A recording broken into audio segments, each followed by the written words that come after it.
Welcome back to Cosmic and Body Horror. Join us on a journey through the pages of old, dusty horror pulp magazines. Before we begin, I invite you to pause for a moment and share in the comments where in the world you're listening from and what time of day it is for you. Next Door, Next World by Robert Donald Locke.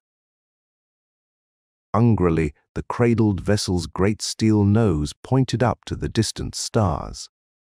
She was the Cosmos, 12 newest and sleekest of the Space Service's rapidly expanding wing of interstellar scout ships, and she was now ready for operational work.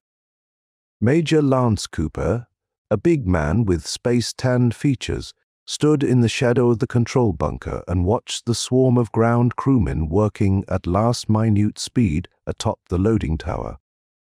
Inside him burned a hunger too, hunger and another emotion. Pride. The pride swelled Lance's open-collared khaki shirt as he envisioned himself at the ship's controls within a few minutes. Finally, after long years of study, sweat, and dedication, he'd made it to the big league. No more jockeying those tubby old rocket pots to Luna. From here on, he was going to see, taste, feel what the universe was like, way, way out in deep space.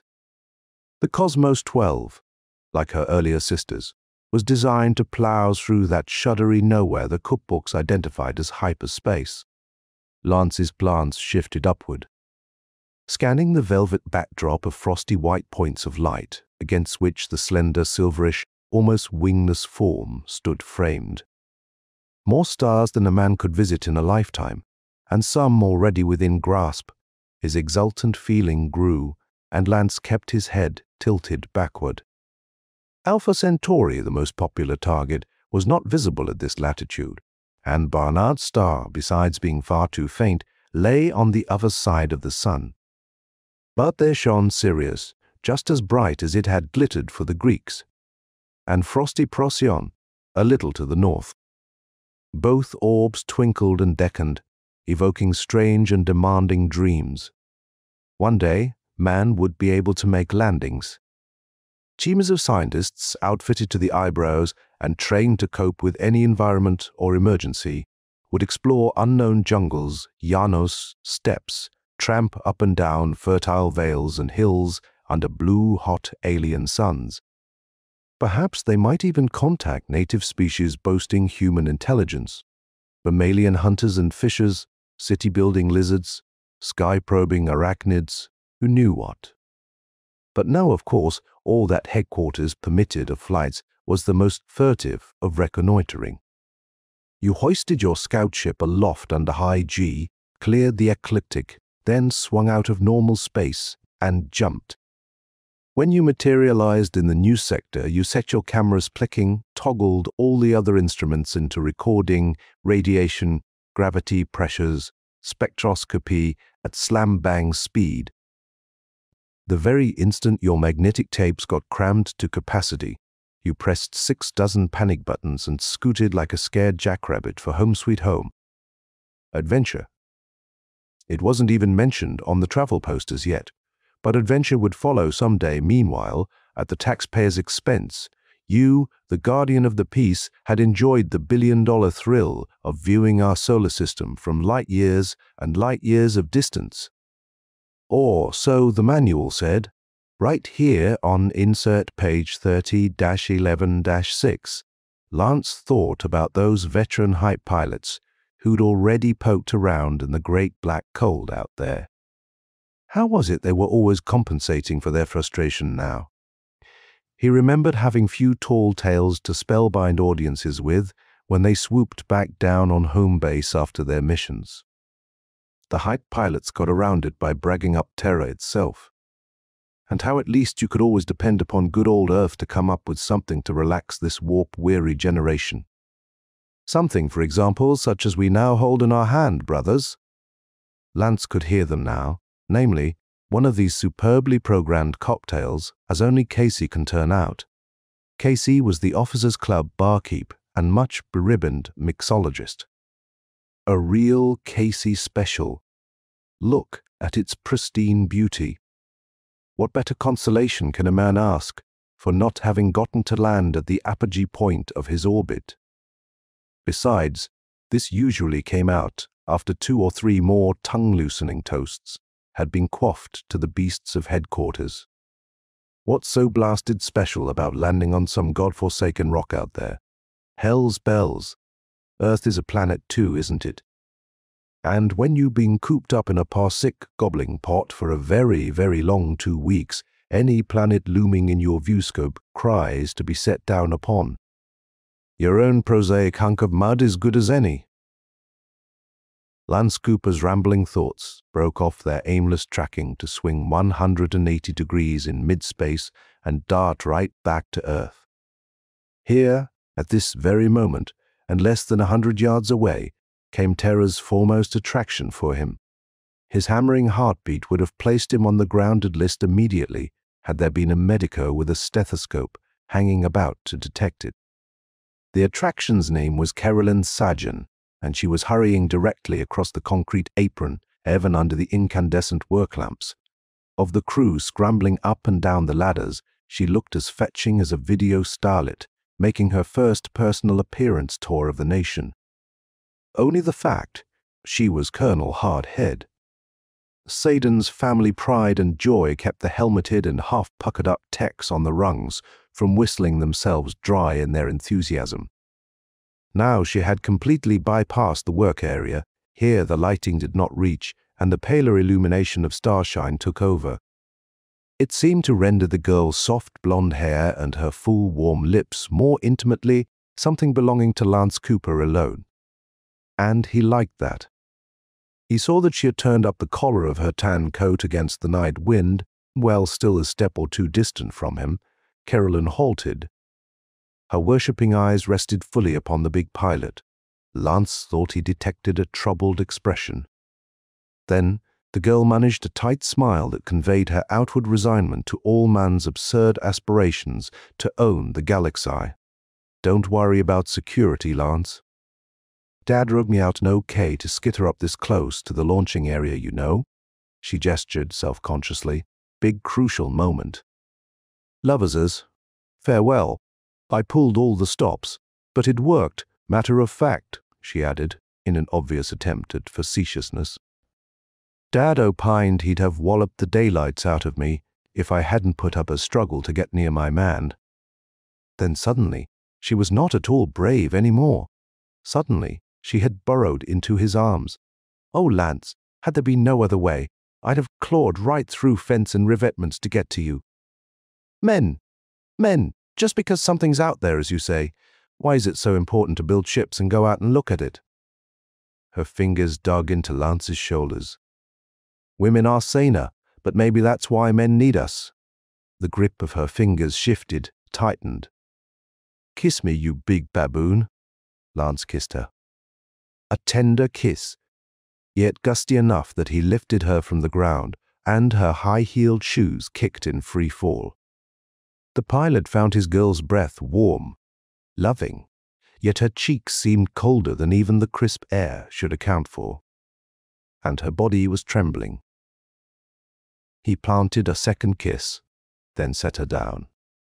"Hey, this is no way for a space service brat to carry on." "Why, you are just about to cry, Lance." "No, I wasn't. It's just that you'll be gone so long." He punched her playfully. 2 measly weeks out, 2 weeks to astrogate her back home, and once I've got my feet wet at it, it'll be like shooting ducks in an alley. Carolyn reached out, brushed a windswept tuft of hair from above the rock, steady eyes that looked at her. "I know, Lance. I even realized that just 10 years ago, women had to put up with separations from their sweethearts or husbands that lasted months when the old pioneer ships used to limp back and forth to Mars and Venus. But I am different, I guess, weak maybe, or just plain scared. This didn't sound like the blithe-spirited girl he'd pursued for a year, then wooed and subdued." Lance studied her, then said slowly, "You are scared. About what, my first flight?" Carolyn's head bobbed timidly. Lance flashed a reassuring grin. Everything has to be a brand new experience at some time or other. Me, I prefer to look at hype flight from the point of view of the service. A routine thing just takes training, otherwise. And he shrugged. It's no more a risk than hauling groceries upstairs to some weather satellite. Is it, Lance? When 1 or 2 ships out of every 10 never make it back at all, just disappear somewhere, while the others— 1 out of 30 or 40, you mean? So hyperspace is a little tricky, and there is always pilot error to blame too, I suppose, now that you mention it. Only my man is immune from everything. Lance smiled a little wryly. Any pilot can make boo-boos, Carolyn. I am determined to try awfully hard not to. He added a slight qualification to his statement. I've always been pretty lucky up to now at not getting lost. I thought the guidance systems and the autopilot computers took care of all the astrogation corrections. On a theoretically perfect flight? Yes. It's equally true, however, that hyperspace's geometry doesn't always resemble the sort of lines and angles you find in our own universe. Lance abruptly stopped, realizing he was quoting text. His mind groped for a better way to explain. But Carolyn plunged in first. You see, there do sometimes develop special situations, sure, sometimes. An exasperation crept into Lance Cooper's voice, despite his effort to keep it out. Hell, he was just a pilot, not a rated mathematician. He'd fly hyperspace by the seat of his pants if he had to. Lance, said Carolyn. Yes, you feel it too, don't you? Feel what? That there is danger involved, that something dreadfully, dreadfully wrong can happen to you while you are out there, no matter what the eggheads say about it. A paroxysm of sobs suddenly racked the girl's slender body. Oh, darling, don't go. Honey, honey. Lance patted her thin shoulders. I love you so much. Love you too, Carolyn, you know that. We shouldn't have postponed the wedding. It was wrong to set the date back. Lance shook his head. Sorry, I couldn't see it any other way. He hugged the girl to him. She seemed more desperately frightened than he had realized.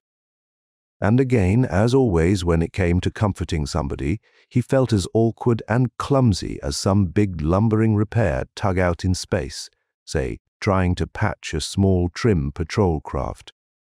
But especially he felt helpless in the presence of this frail, clinging, lovely piece of femininity he wanted so dearly. Nevertheless, he could keep on trying, blundering though his words and gestures might be. Carolyn, you think I wanted to chance making you a widow 24 hours after you became a bride? Lance took a deep breath. So I did maintain the percentage wasn't great. Still, it does exist, I'm aware of that. I just don't let it concern me. But you, Carolyn, don't you see, Honorable— Lance Cooper couldn't let anything bad happen to his best girl. I am trying to understand, said Carolyn. Lance's blunt, serious face peered into hers. Tell you what I will promise to do. Hope cleared away some of the mistiness in Carolyn's eyes. She looked up at him. What, Lance? Once I've knocked off my shell-back trip through the hype, we'll stage the fanciest wedding this old space base ever goggled its eyes over. I'll even see to it the chaplain samples the spiked punch. And you remember what a raconteur the padre proved to be when Light Colonel Galash got spliced? Carolyn Sabin managed a wan smile. Lance revved his pep talk up a few hundred RPM. After all, think of it this way. Suppose I hadn't beat my brains out to get into hype training. I'd never have wound up at this base. You and me would never have met. I'd never have fallen for you like a ton of space ballast. Oh, I know you are right, said Carolyn, clinging more tightly than ever to Lance's solid frame. You are always right, just like the space service is always right. But I have a woman's intuition, and I sense. Unable to finish, she released her grasp and once more withdrew into herself. Lance's big muscular hand reached out, tilted the girl's chin upward. Her face was tear-stained for sure. Now, honey, this won't ever do. I can't help it. You are torturing yourself with useless premonitions. Lance wiped the briny shine from the girl's cheeks as he talked, his own voice getting hoarser.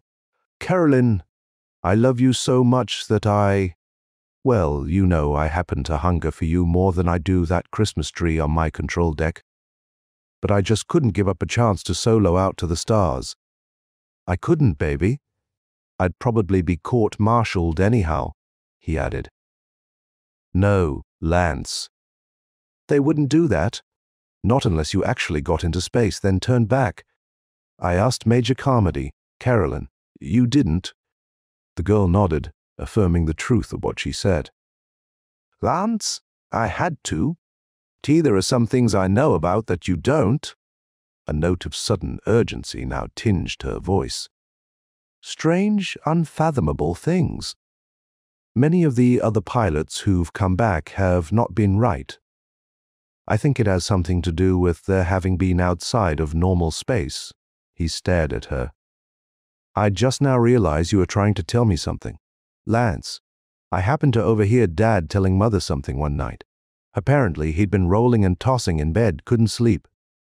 And Mother's looked after him so long, she just had to know what was wrong. They went downstairs, and she poured him a stiff drink.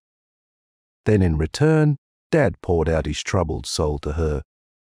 And Lance, yes, Carolyn, the most probable reason why some Hype pilots never quite make it back to our world is that the men involved, the men you mean, the pilots?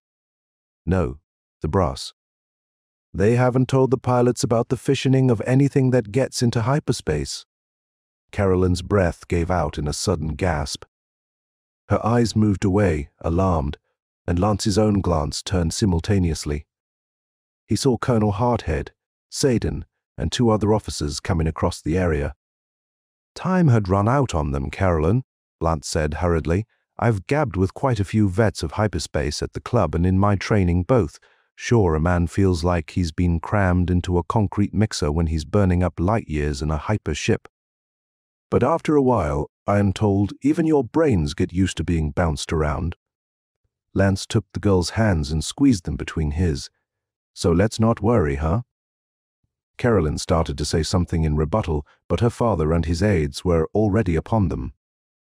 Colonel Sajan was a tall, thin man of erect military carriage. His features were crisscrossed with radiation scars, and his voice boomed out like a military drum. Yet when one got to know him, he wasn't so gruff on the base. He commanded 2,000 military personnel and half that many scientists and techs. A tough job, and one that he was giving his best after returning Major Landscooper's brisk salute. The colonel unbent and gave his prospective son-in-law a hearty handshake. "Lance, I hope you'll be able to keep more of a rein on this little space filly of mine than I've been able to. She was determined to see you off. I was glad to see her, Colonel." The colonel smiled. "Can't think of a man on this base I'd rather turn Carolyn over to." "Thank you, sir," said Lance.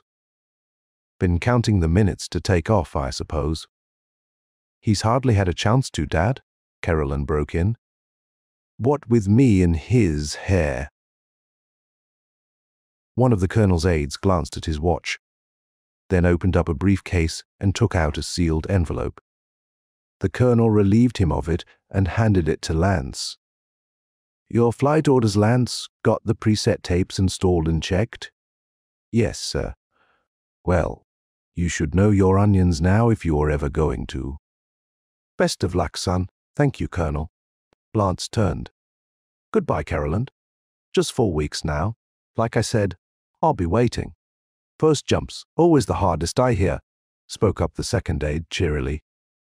Like a great many other execs, the officer boasted no active space rating, though he did wear the winged moons of an observer. But Lance and Carolyn were again quite busy and did not hear. Inside the shell of the Cosmos 12, Lance, sitting flat on his back against gravity, looked up at the sweep hands on the control deck clocks and hurried through his pre-jump checklist. Tension mounted inside him. He contacted the operations people in the bunker over the radio net. Colonel Sagan's voice came in clear.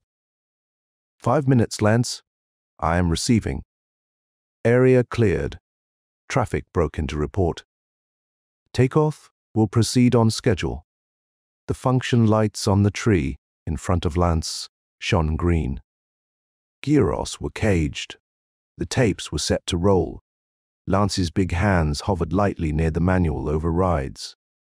He was ready to fly, and the autopilot lights were already winking out in countdown, but you never could be sure until the last moment.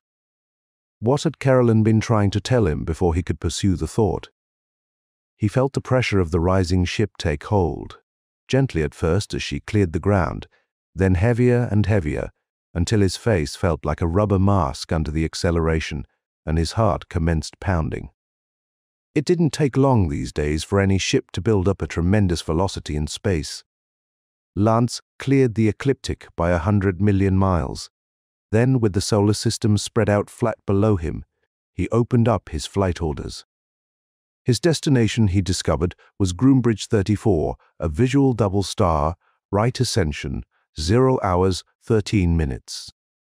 Declination: 43 4/10 degrees, nearly 12 light-years distant. Beneath the star's apparent location was nearly halfway up the sky from the celestial equator. Lance could begin the jump any time and not worry on his way about skewing too near the gravitational field of any large massed body in his own immediate vicinity. He permitted himself one brief glance at the blazing universe that hung all about him. The bright, fixed lights that were innumerable suns against an eternal blackness, and the luminous dust in between that was even farther flung. Confusion and chaos seemed to dwell here. If a man gazed too long, he could quietly go mad, but even more insane, he anticipated, would be the thick, writhing nothingness of hyperspace. Lance Cooper made one final check of all the ship's operating components, then crossed his fingers and cut in the hype drive. Instantly, his teeth crashed together and clenched. His strapped-in body was jerked back in its cushioned seat. Sweat beaded his brow. 1,000 needles prickling his skin couldn't have been worse. He had been told once that the switching out from this known universe into an unknown one would feel just like a 10,000-volt jolt in an old-fashioned electric chair, and now he could believe it.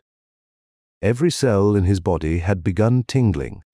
His stomach pitched under a racking nausea, and an involuntary trickle of saliva dripped from his mouth the moment he got his jaws working again. But Lance fought the nausea, fought the sickness, and gradually, as his flesh accommodated to the change, he felt better. It was then that the most disturbing phenomenon of all took place. He felt for a moment as if he had been split into 2 persons. No, 4 persons, 8, 16, an infinity of other cells. They were all beside him, in him and out of him. His eyes ached, he shut them. When he opened them again, everything was almost back to normal. The other cells had vanished. Only the constant throbbing vibration of the ship remained. Yet it was a discomfort that had to be endured for 4 solid straight weeks now. There was no other means known by which a man-made vessel could travel faster than light. Funny about that 4 weeks, too, thought Lance. All distances in hyperspace were the same. No matter where you wished to go, it required no more than 14 days, and no less, regardless of whether you jumped 1 light year or 50. Lance had always understood there were equations on file at Achu which explained the paradox, but not being a math expert, he had never missed not being allowed to see them. He flicked a switch and opened up his viewports again.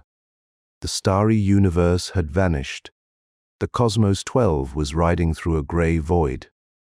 Alone, and no, it wasn't alone. Again, Lance's vision suffered a wrenching sickness out there in the colourless vacuum. Hundreds of replicas of the Cosmos 12 rode along beside him, above him, below him, stretched out in all directions. There had been nothing in the manuals about this. Lance stared at the meaningless phenomenon for a long time, despite the fact it made his brain ill. At last, he decided it was harmless. Whatever was causing it, he shook his head slowly and closed the ports down. He hoped Groombridge 34 would be less taxing. The system was after the ship reverted to normal space in the vicinity of Groombridge 34. Lance hovered about it exactly 12 hours, following all the instructions in his manual to the letter. He started up the cameras and other recording instruments. All went well. There were no incidents. No vessels disturbed him. Though, had the two components of the binary been at periastron, it would have simplified the work with the position micrometer. If anything else of interest had been detected, it would have to be deciphered from the film and tapes later. You can get as close as 4 billion miles to an Earth-sized planet in space, and it'll still show up fainter than a 14th magnitude star. Somewhere in the galaxy, Lance supposed, there must be other races building spaceships and guiding them from sun to sun. But thus far, the scout ships from Terra, for all their magnified caution, had never run into signs of any. The old veteran hype pilots had the best philosophy after all. Earth was the choicest hunk of mud you were going to find. Enjoy it, brethren.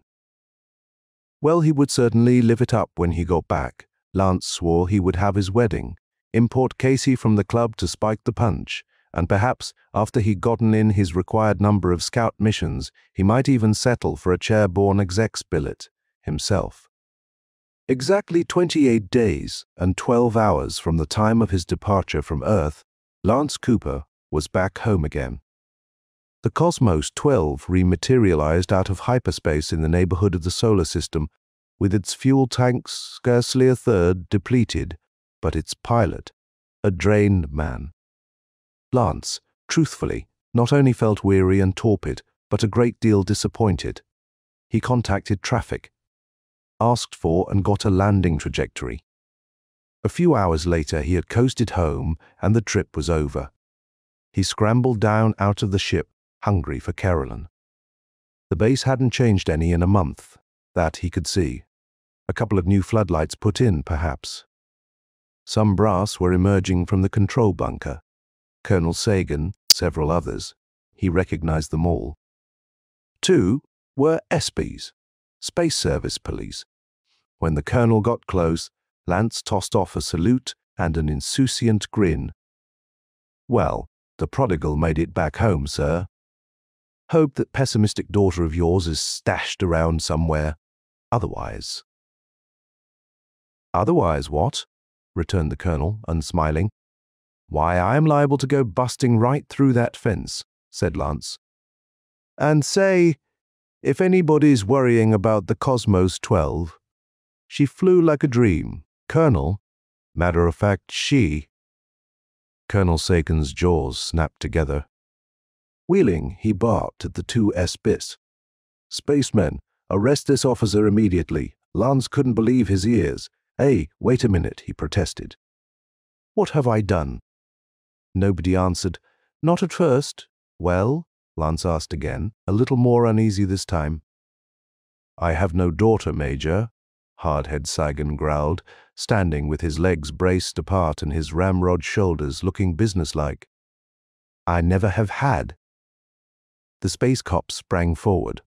One drew a pistol, held it on the returned pilot, while the other quickly moved behind Lance and pinioned his arms back. Is this a joke, Colonel? Lance demanded, struggling. If it is, I don't appreciate it. You know you got a daughter, and I am going to marry her. The colonel's jaws clamped tight, and he shook his head from side to side as if he were dealing with a person suddenly out of his mind. Then he acted. Put this man under close confinement, he ordered Lance's guards. Allow no visitors of any kind. The colonel's tone was harsh and worried. I've got to buck this matter to HQ. We can't have it blow up right now, God knows. The space police nudged Lance. All right, Major, let's go. Lance's anger seethed to a boil. Hunching his shoulders, he rammed back against the guard holding him, sending him tumbling. What was inside his mind to do if he managed an escape, he couldn't have told. He only knew he had to get away. The colonel had flipped, and where, by the way, was Carolyn? It seemed impossible she could be in on it too. He stood free for a moment, watching warily. "Hold him," shouted Colonel Sagan. "Don't let him run loose." "We got gas pills, Colonel," suggested the space cop Lance had bowled over. The man was rising to his feet. "Use them." Lance started to run. Over his shoulder, he saw the guard reach inside a small pocket in his webbed pistol belt. The man gestured to the others to duck back out of harm's way. Then, his throwing arm reared back and sent a pellet sailing in a high arc. It landed at Lance's feet and burst instantly. Yellowish gas billowed out. Its acrid fumes penetrated Lance's throat and nostrils. He began coughing. Then, all the fight suddenly ebbed from him. His knees buckled. He was stumbling, falling. The sky reeled and very indistinctly. From far away came the colonel's voice barking, "Put him in the brig until he recovers. I repeat, let nobody see him. And another thing, I declare everything that's happened here today classified information. If a single word leaks out, I'll have every man jack among you placed in solitary and held for court-martial." Then, Lance knew nothing more. When at last he recovered consciousness and was able to sit up in a kind of groggy stupor, Lance found himself, for the first time in 15 service-devoted years, on the inside of a guardhouse, looking out. With sardonic melancholy, he recalled times on his OD and OJ tours when he had inspected various prison areas, peered into the cells, and often felt mildly sorry for some poor spaceman doing time for some minor infraction. There had never been very many offenders. Discipline on space bases was not a pressing problem. The Corps was an elite branch and intransigent candidates were weeded out quick. Well now, he was a prisoner. Himself, he, Lance Cooper, Major, Space Service, stood behind bars, and no matter how hard his face pressed against those bars, he could only see as far as the corridor extended in either direction. It wasn't far enough. Nor would anybody talk to him. He couldn't even get the time of day, not since his probation as a plebe had he consorted with such a bunch of hush-mouths. Had he no rights as a commissioned officer and a world citizen? He still didn't know why he was incarcerated or what regulation he had broken. But that wasn't his most nagging worry. What preyed on his mind most was Keradan. Where was she? Where? He could have lowered his head and pounded it to a pulp against the wall, in his rage and frustration of being confined, but banging his brains out wouldn't help. Besides, he was going to stand deeply in need of his grey matter if he hoped to get out of this one. At evening time, a guardhouse trusty brought him his supper on a tray. Also, the man tossed him half a pack of cigarettes when Lance sought to bum just one. But when the pilot started pitching questions back, the trusty looked scared and unhappy and quickly limped away. The night dragged on, as unending seemingly as one of Luna's 2-week darkouts. Lance smoked, paced the cell from wall to wall, occasionally plopped down on his cot, and went over everything that had happened, trying to find some pattern to it. But there was no pattern its morning. He splashed up and shaved beard away from a tired, red-eyed face in the mirror. Then he waited. No one came. Finally, at noon, a new officer checked in for duty at the guardhouse. Lance recognized him as a young ordnance captain he'd met before. He called out to the man. The officer, striding down the hallway, wheeled at the sound of his name and came back to the cell. His eyes bugged slightly when he saw Lance. "Holy smoke, Major! What they got you in for? Search me!" Lance was overjoyed to find someone at last who didn't dummy up. "I thought maybe you might have a notion. I just came on duty. But if there is a charge sheet lying around, I might dig up something from it. Would you try?" A captain held up 2 fingers and grinned. "No sweat." Lance waited some more. The captain did not come back, however, until several hours later. After Lance's evening meal, in fact, his face bore a puzzled frown. Lance stood at his cell door, gripping the bars. "Well, I checked. Seems the brass are holding you for observation, until some head shrinker gets in from HQ, a specialist in hyperspace medicine. Then how come I am not in a regular hospital? Why, the jailhouse beats me, Major. I can tell you this, though. You are not the first hype pilot who's been dragged in here screaming, but I wasn't screaming. I was perfectly calm and collected when I climbed down out of my ship. All I did was ask about Kellenant, about who Carolyn Sajan, old Hardhead's daughter. Lance felt a sinking feeling. He stopped, cocked a wary eye at the other officer. Don't look at me that way, man. The captain had been staring hard at Lance. How? He began shaking his head back and forth, slowly and sadly. What's that supposed to mean? Lance asked. It means Colonel Saden doesn't have a daughter, Lance snorted. Don't tell me that I am engaged to her. Sorry, Major. I've been around the Colonel and his wife since I was a kid. He got me the appointment to the academy. They've never had any children of their own. Why you? Lance reached through the bars and grabbed the captain by his shirt collar, jerking him against the bars. It's a lie. A conspiracy. Maybe you think I am nuts, but I am not. He commenced pummeling the captain with his free fist. Then he thought of something better. He snatched the captain's gun from his holster and leveled it. I am getting out of here, Lance announced. Open up this door or take the consequences. The captain, his face ashy white, submitted and unlocked the cell door.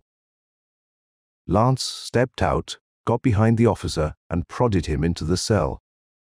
Tearing a sheet into strips, he tied the man to the cot and gagged him. It took a very short time. Then he softly padded down the hallway. He caught the sergeant of the guard napping in his chair in a moment. The sergeant, too, was trussed up, gagged, and whisked into a spare cell. Lance then tucked the captain's pistol inside his shirt and ventured outside. It was a moonlit night. A patrol jeep was parked on the drive, begging to be commandeered. Lance hopped in. There was something he had to find out for himself, and only one way to do it. Go to the place where they kept the answers. Wheeling the jeep along the military street fast as he dared, Lance headed for the base housing area. Colonel Sagan's trim two-story brick residence was where he hoped to pay a call. He knew the route by heart. He'd been a guest there often enough. The colonel's driveway was empty of cars. He was happy to notice when he reached the house. He parked, sprinted up to the porch, and knocked on the door. Presently, footsteps sounded inside, and the door opened a few inches. But it was not Carolyn whom Lance saw peeping out at him. It was another woman, older. He recognized Mrs. Sajan. Lance was blunt. I've got to see Carolyn, and I haven't much time. You'd better let me in. An apprehensive, almost shocked expression briefly flitted across the face of Carolyn's mother. It was as if she had never set eyes on Lance Cooper before. Even the gold oak leaves on his shoulders seemed to reassure her but slightly. She kept the door chain in place between them. I am sorry, Major. I am not sure that I understand you. Don't malarkey me, please. You know who I am and who I want. Carolyn, your daughter. Oh, said Mrs. Sajan. It was said in a way that revealed nothing. Look, said Lance impatiently. You do have a daughter. I've dated her so. All right. He waved his hands. She's been spirited away for some reason. I still think I've got a right to know why.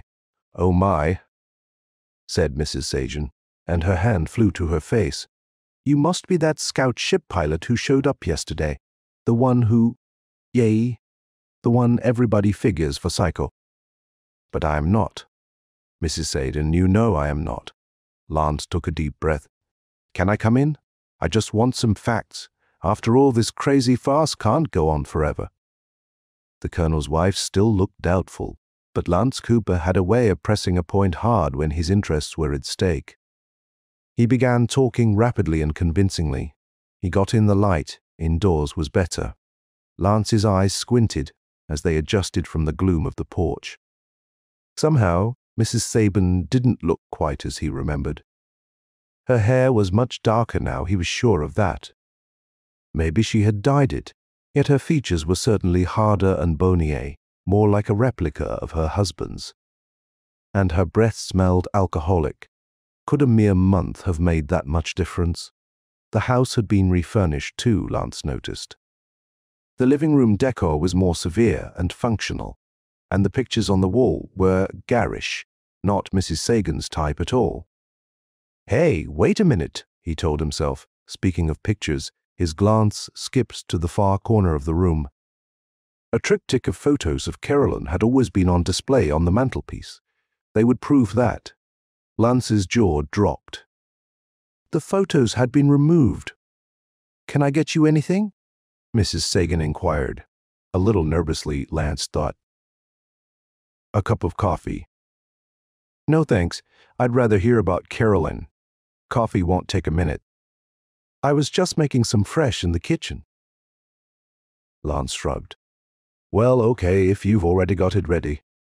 Mrs. Sagan's mouth managed a fleeting smile, then she disappeared through a swinging door. Lance sat down in a wrought iron chair. Finding it not comfortable, he sprang back to his feet and paced the floor.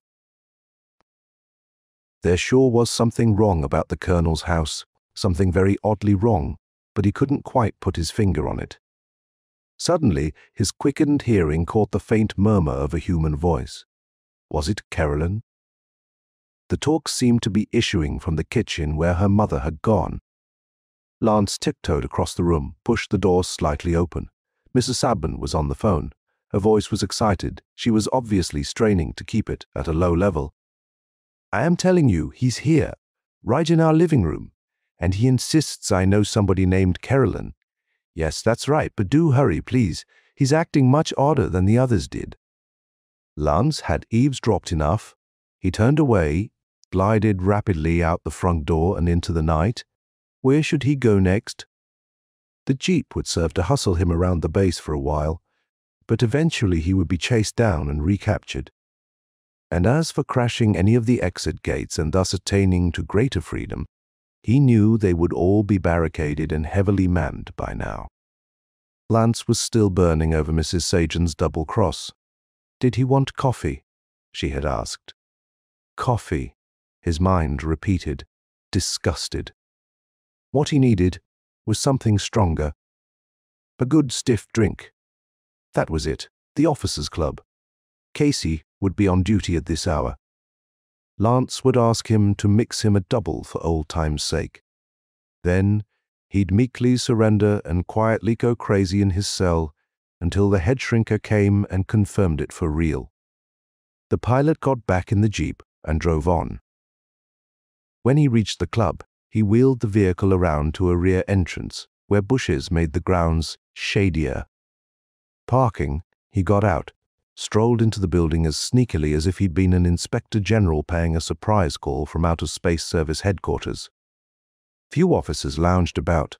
Most were at tables and engrossed in their own imbibing. Lance strode up to the bar, perched himself on a high stool. Casey, whose hair was red as a Martian desert, was rinsing glasses. He stopped at his task and came over, wiping the counter with a wet towel. "What'll it be, Major?" "One of your specials, Casey, my friend." "Beg pardon, you know, one of your Casey specials, where you start off with half a glass of Irish whiskey, add a dash or two of absinthe, a drop off." "I don't stock no absinthe, Major." Casey's freckled face was abruptly hostile. "You know that? It's against regulations." Lance fought down a tremor. Everybody was in on it. Everybody? He compromised for a minute. "Give me a slug of Teachers on the Rocks, then." Casey measured out the drink for him. Lance downed it. His hand gripped the edge of the bar. "Casey, do you know me?" He watched Casey study him, the thick reddish eyebrows knit. "It's a pretty big base, Major." "Lots of faces sometimes. I kind of forget the names." Lance's blood pressure gave a spurt. "I am Major Lance Cooper. Hell, you've rung up my chits often enough." And his mind added, "How could you forget, Major?" Casey's eyes narrowed, while the uneasy suspicion in them grew. We don't have no chit system at this club. Lance's head felt like it would explode. He could take no more. You are lying, he shouted. His big hands reached over the mahogany counter and shook the bartender like a squawk box that had refused to function properly. Tell me you are lying in your teeth. If you don't, I'll push them down your throat. Suddenly, Lance sensed people behind him. A firm hand clamped down heavily on his shoulder. The pilot stretched his neck around. What now? His hands did not relax their murderous grip on his victim. The arresting party had entered the club quietly now. They were ganged up around him. Colonel Sagan, his two aides, a fourth man Lance recognized as Major Carmody, the base legal officer, and a fifth man too who wore the insignia of the Space Surgeon General's department. A psychiatrist. Better come peacefully, Major, rasped Colonel Sagan. You've been cleared for an explanation, and if you are smart, you'll listen to the spiel and play ball. The way it was said made Lance feel he could trust the old man for that long. Anyhow, what choice did he have? It's about time, Lance sighed. He set Casey down to the latter's greatly exhaled relief. Only how come all the suspense? It was very necessary, broke in Major Carmody. Was it? Well, you had me about to crack, if that was your object. Now then, would any of you mind easing my worries about Carolyn? She's okay, isn't she? His glance shifted from one to the other. Isn't she? Nobody would reply. Neither Colonel Sagan nor any of the officers bunched up around him. Sweat suddenly broke out on Lance's brow. The chilly feeling went through him that if and when an answer was provided him, he wasn't particularly going to like it. Not in the slightest certainly afterwards, Lance was driven across the base by his captors and escorted into his commanding officer's private office. The two aides were dismissed, but the psychiatrist officer, who also wore eagles on his shoulders, and Major Carmody remained. Colonel Sagan seated himself behind his desk. Major, he began, clearing his throat, you imagine me to have a daughter. You are positive of it. You even visualize her so well that you remember something about how you were going to marry her. You are not going to talk me out of anything on that score, Lance shot back. Perhaps we don't intend to. Colonel Nordson, here, Saturn indicated the psychiatrist, has flown in from Atticu to chat with you. He can explain the technical aspects of the phenomenon that has thrown you better than I can. I'd advise you to listen to him. He's just what you need, just what I need. What else do you intend to do? Hypnotize me so you can erase all my past? The colonel scowled. Look here, Major. You cooperate and learn to keep your mouth shut. We may be able to restore you to duty. But if not, well, what happens then will be entirely up to Nordson. It could mean a padded cell. The development of hyperspace exploration has to go on, whatever happens to you. I'll tell you one thing to your face, Colonel, Lance replied hotly. I am not off my rocker. No one has maintained you were, broke in Colonel Nordson. But Colonel Saban had to throw a curtain around you fast. Why? Neither officer answered. Finally, Colonel Sagan said, I think you'd better continue with him, Colonel Nordson. Nordson was a youthful-looking man for his rank, yet prematurely balding. He wore thick-shelled glasses. Major Cooper, Nordson began, let's go back to when you put the Cosmos 12 through its first jump through hyperspace. How well do you recall your experience? I'll never forget it. You earthbound Kiwis should try it sometime.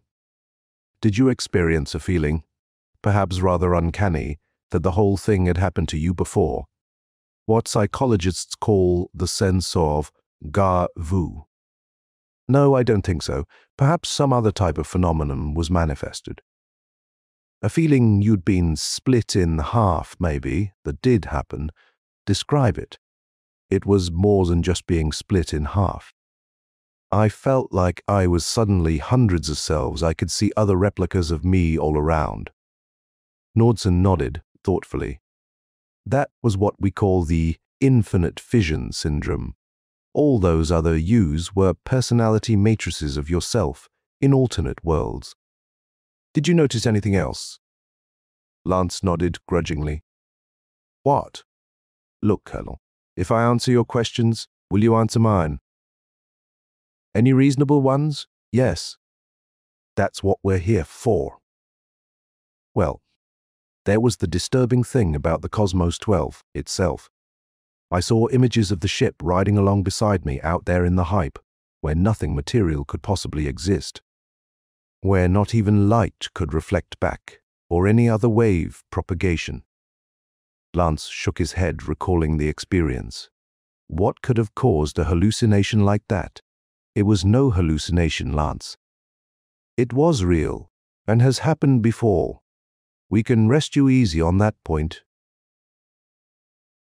Colonel Nordson removed tobacco from a pouch, stuffed his pipe, lit up. Bluish smoke formed a halo about him. Lance, the Space Service has been sending ships through hyperspace for nearly 2 years now.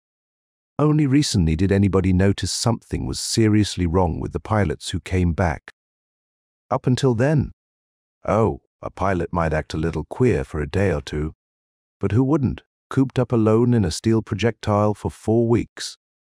We thought very little of it, was Lance Cooper's only comment. Nordson transferred his pipe to his hand.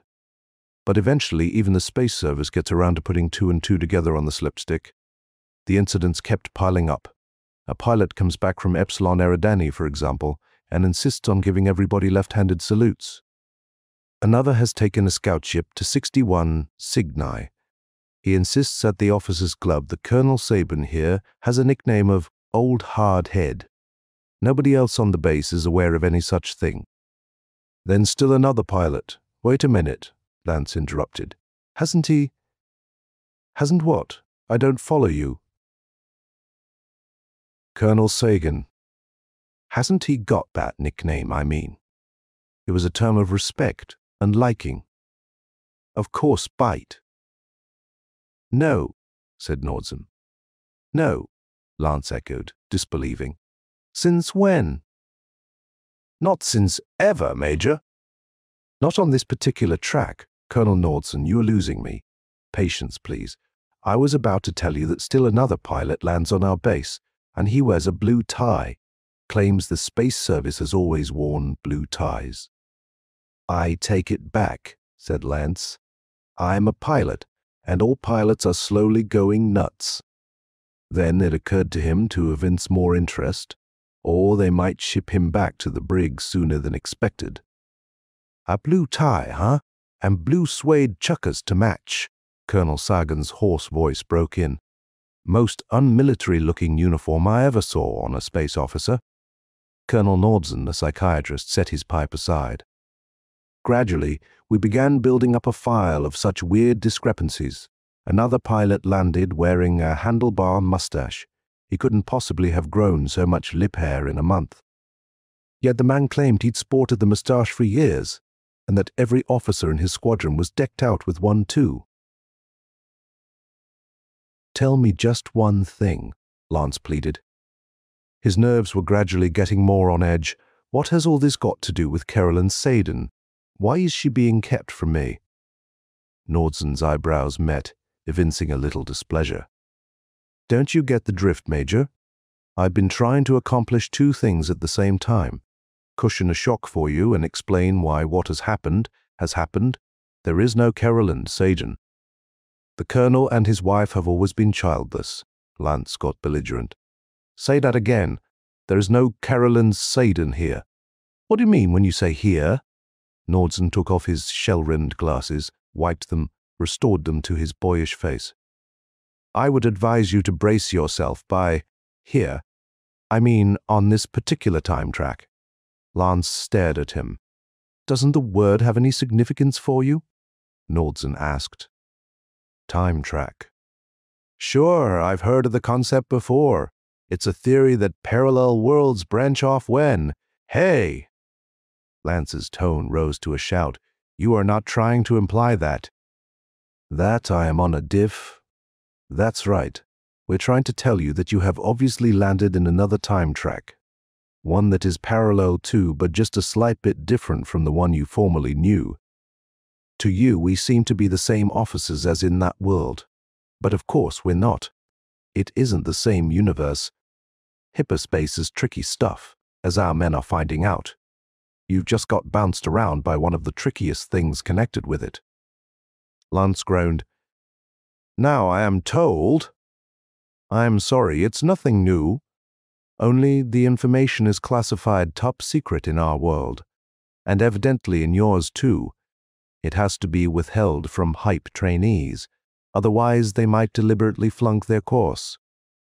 We're running pilot classes here on our track too. We have to keep them filled. Lance was stunned. He hardly knew what he should say or do next. Finally, he put forth a faltering question. Is there any way I can get back to home base? My home base? All three officers in the room shook their heads in unison. You might as well look for a pebble in the beach, said Nordsen. He elucidated. As a matter of fact, this is home base for you.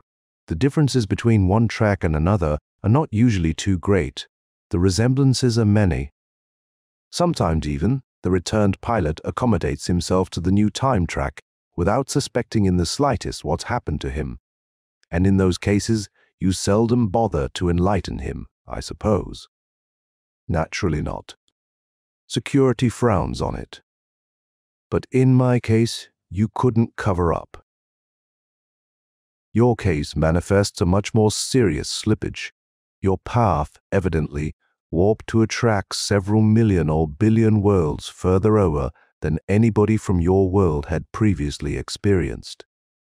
Consequently, your luck has really been unfortunate. You've materialized out of hyperspace into a universe where someone you apparently knew quite closely simply was never born. But Carolyn did exist before. Where I was, I am not dreaming.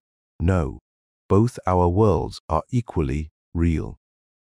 Lance, though he felt the truth slowly and inexorably sink in, still could not quite grasp all its implications. He turned his numbed face to the other two officers in the room.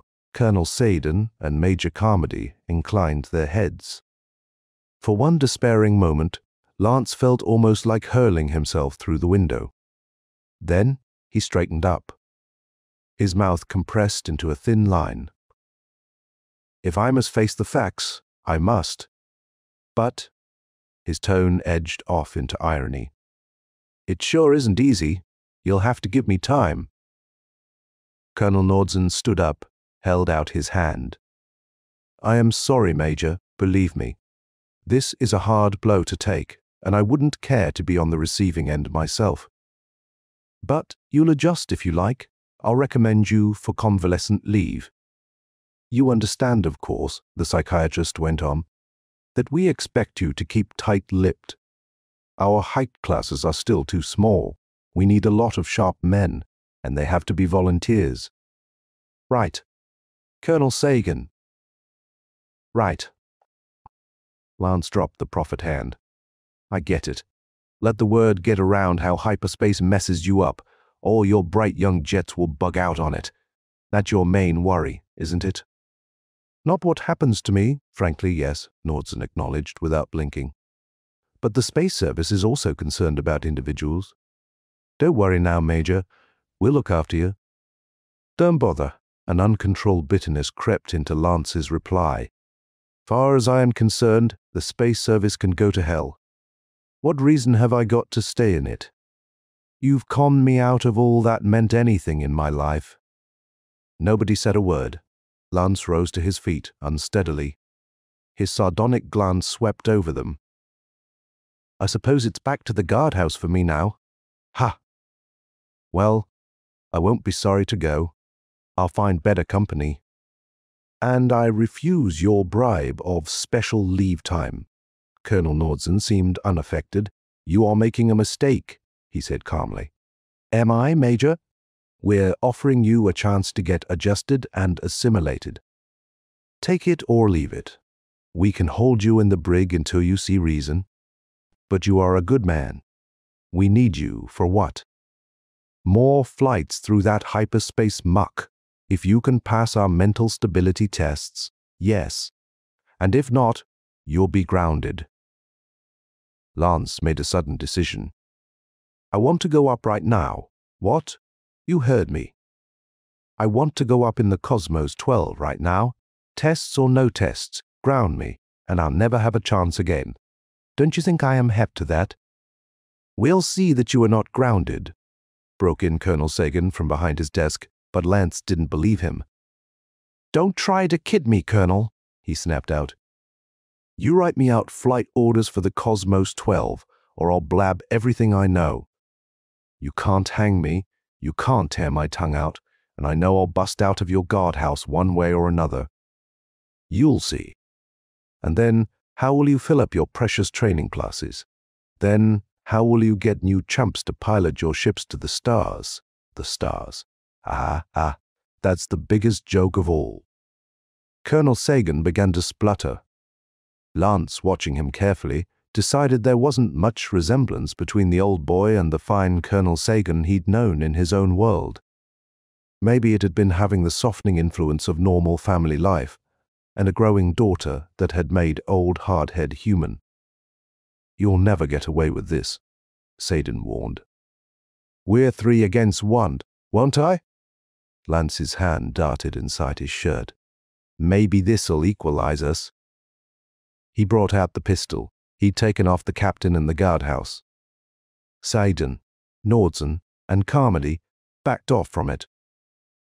The Cosmos 12 is still 2/3 fueled, Lance said, and well stocked on provisions. Besides, I'm a light eater in hyperspace, as who isn't? I intend to take that ship out again, and you're going to help me, gentlemen. Lance flicked off the safety and waved the gun back and forth to demonstrate what he meant.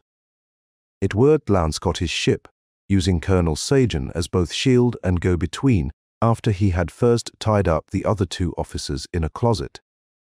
He kept a close watch, of course, for the Esper spies and their gas pellets, but apparently an alarm was not raised soon enough for the base police to hurl into action. After having the colonel authorize a space clearance for him by contacting traffic directly over the ship's mic, Lance finally released him. The colonel scooted down the ladder. Lance gave him time to clear the pad, but little more. Then he went to work pushing buttons on the manual desk. The Cosmos 12 blasted loose from her moorings and soared aloft into space. At 5,000 miles above Earth's surface, Lance rechecked his tapes. Roombridge 34 was the only possible destination the autopilot could take him to. Somehow, he didn't mind taking one more look at the double star system. He cut into hyperspace as quickly as he dared, then sat back and relaxed.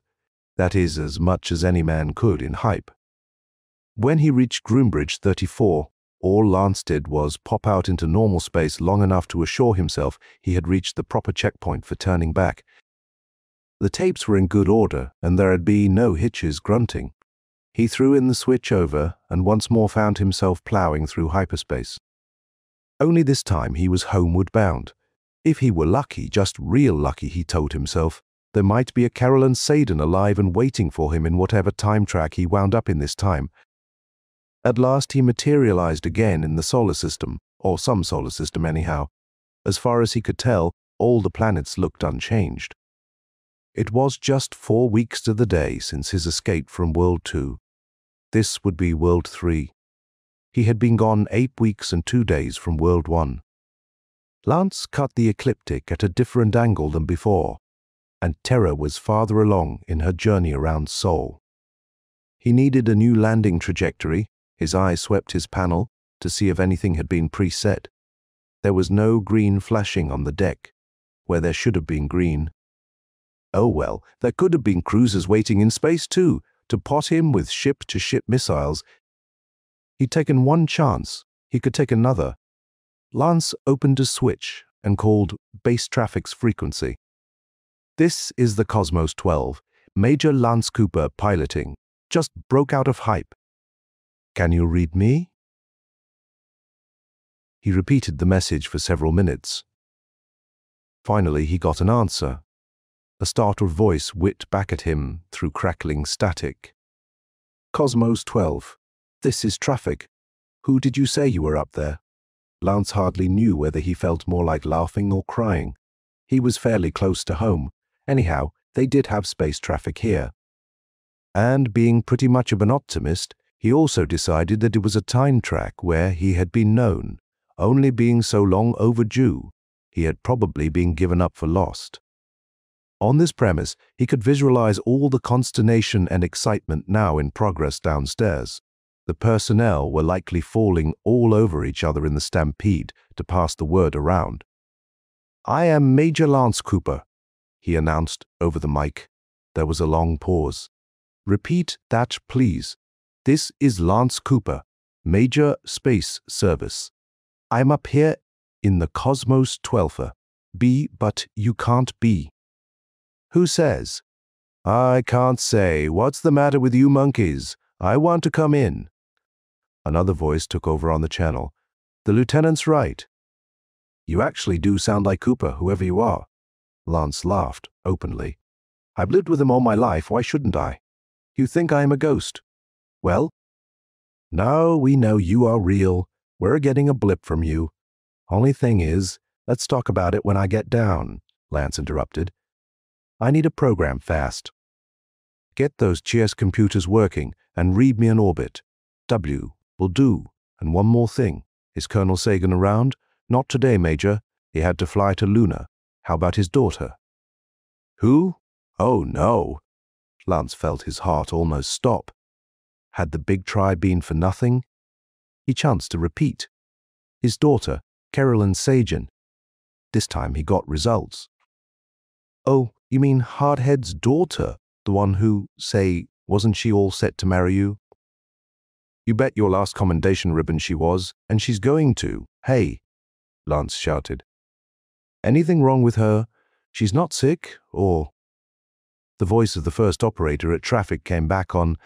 The captain had to take off. "No, sir, Major, she's not sick. We just don't know how she's going to take this, is all. With bells on. Junior wedding bells. Get her out to meet me when I land, will you? And snap it up on that trajectory."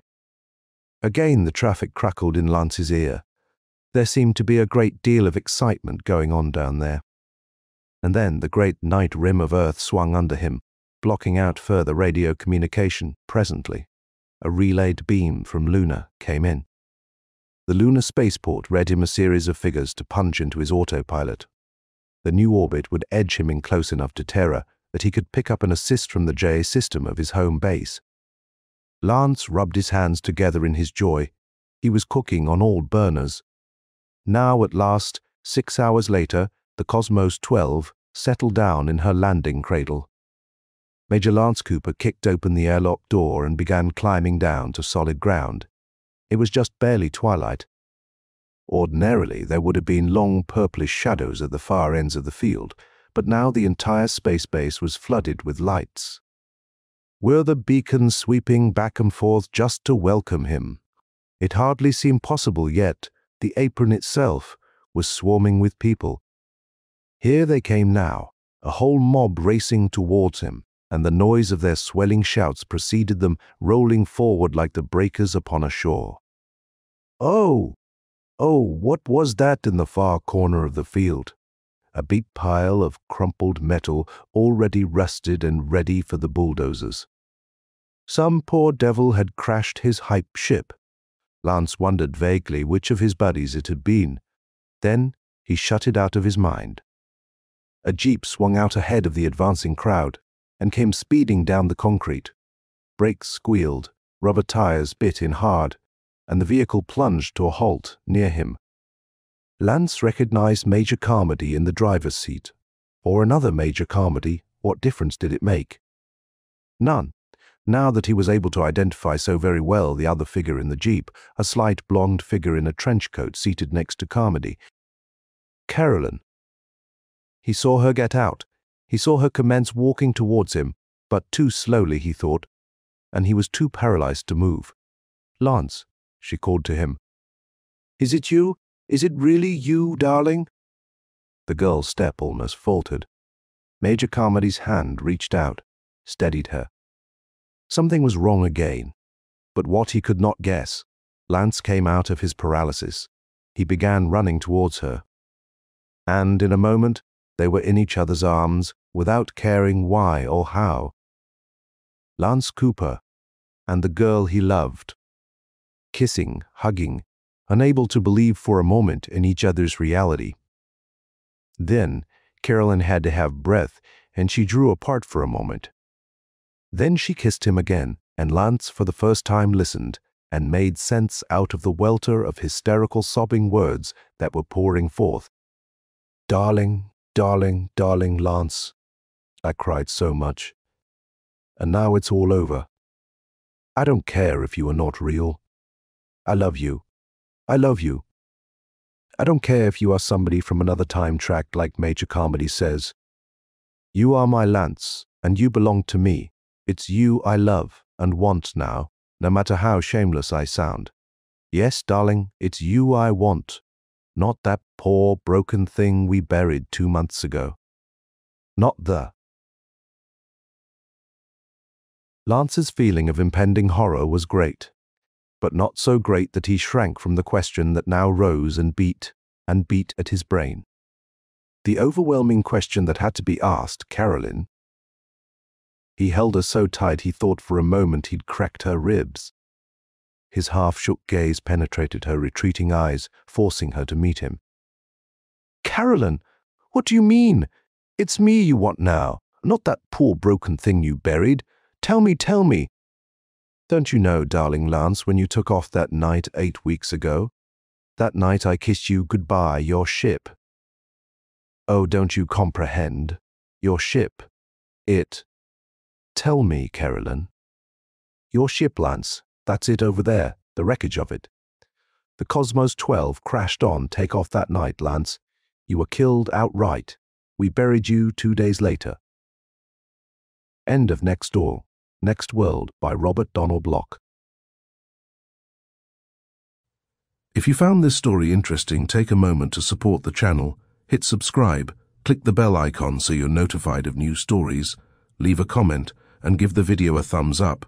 Share it on your socials if you think others might enjoy pulp horror. And if you'd like to go a step further in reviving these forgotten horrors, you can click the Super Thanks button below or become a member of the channel. With your support, these dusty old stories may see the light once more.